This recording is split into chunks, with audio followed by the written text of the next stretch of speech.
Hello everyone and welcome back to another tutorial for the Hitman 2 game. In this video, I'm going to show you how you can change the in-game language. So let's get started right away. First of all, open up the Hitman game on your device. And once you are taken into the main menu, just navigate to the options at the top right corner. Once you click on it, you will see various different controls.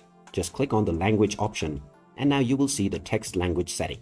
Just click on the currently selected language and now you can choose from the various different languages that are available. Just click on whichever language you prefer, and this will change the game language right away. After this, you can just go back and start enjoying your game with your chosen language.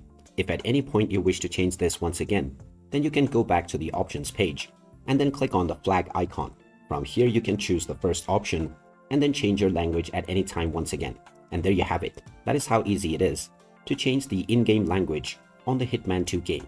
If you find this video helpful, don't forget to hit that like button and subscribe to our channel for more useful tips and tutorials. Thanks for watching, and I'll see you again in the next one.